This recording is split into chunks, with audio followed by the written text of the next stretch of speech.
Hello friends, welcome to best cooking. இன்றைக்கி நம்ம சாதம் வடித்த கஞ்சி குடிக்கிறதுனால என்னென்ன நன்மைகள் நமக்கு உடலில் ஏற்படுது அப்படிங்கிறதாங்க இன்றைக்கி உங்களோட ஷேர் பண்ணிக்க போகிறேன். ஒரு 2 நிமிஷம் மட்டும் இந்த வீடியோ முழுசாக பாருங்கள். இப்போ நம்ம இந்த காலத்தில் ப்ரெஷர் குக்கர் வந்துருச்சு, எலக்ட்ரிக் குக்கர் அப்படின்னு வந்ததுனால அந்த காலத்தில் சாதம் வடிக்கிறது நிறைய பேர் மறந்துட்டாங்க. சாதம் வடித்து அதில் வர தண்ணியை குடிக்கிறதுனால எவ்வளோ நம்ம உடலில் நன்மைகளோ மாற்றங்களோ ஏற்படுதுன்னு பார்த்தீங்கன்னா ஏராளங்க. கண்டிப்பாக அதை மட்டும் தெரிஞ்சுக்கிட்டிங்கன்னா இனிமேல் நீங்கள் சாதம் வடித்த தண்ணியை கீழே ஊற்றவே மாட்டீங்க. அது போலங்க நம்ம அந்த காலத்தில் அவங்க அந்த சோறு வடித்த தண்ணியை குடிக்கிறனால தான் அவங்க எனர்ஜியாக இருந்தாங்க. அதாவது அப்போல்லாம் வயலில் விவசாயம் பண்ண போகிறதுக்கு முன்னாடி என்ன பண்ணுவாங்கன்னா, இந்த சாதத்தோட தண்ணியை குடிச்சிட்டு போகிறனால அவங்க நாள் முழுதும் நல்ல எனர்ஜியாக இருப்பாங்க. அதனால தான் இப்போல்லாம் என்ன பண்ணுறோம், உடல் பார்த்திங்கன்னா வெயிலில் கொஞ்சம் போயிட்டு வந்தாலே நம்ம உடல் சோர்வடைந்துடுது.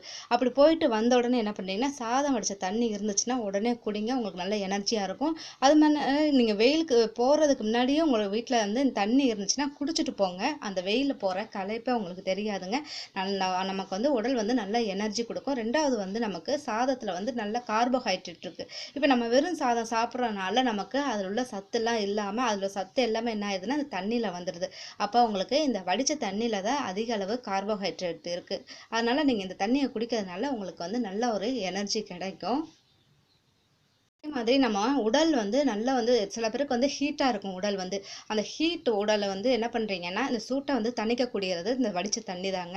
அந்த மாதிரி ரொம்ப ஹீட்டான உடல் இருக்கிறவங்க தினமும் இந்த வடித்த தண்ணி குடிச்சிட்டே வந்தாங்கன்னா அவங்க உடல் ஹீட்டை குறைச்சி அவங்க உடல் நல்லா குளிர்ச்சி அடையும். அது மட்டும் இல்லை, இது குடிக்கிறதுனால மலச்சிக்கல் பிரச்சனை இருக்கிறவங்களுக்கும் அது ரொம்ப குறைஞ்சி அவங்க நார்மல் ஆயிடுவாங்க. ரெண்டாவது என்ன பண்ணுறீங்கன்னா, இந்த தண்ணி குடிக்கிறதுனால சில பேர் சொல்கிறாங்க ஞாபக மறதி அதிகமாக ஏற்படுறவங்களுக்கு இந்த தண்ணி குடிச்சா நல்லதுன்னு சொல்றாங்க.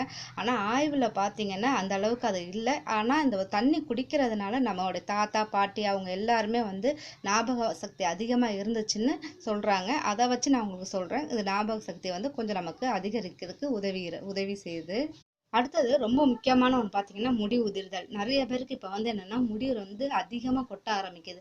அப்படி உள்ளவங்க என்ன பண்ணுறீங்கன்னா, தினமும் என்ன பண்ணுறீங்க, குளிக்க போகிறதுக்கு முன்னாடி இந்த வடிச்செண்ணெய் எடுத்து தலையில் நல்லா மசாஜ் மாதிரி நல்லா தேய்ச்சிக்கிட்டு ஒரு 10 நிமிஷம் விட்டுருங்க.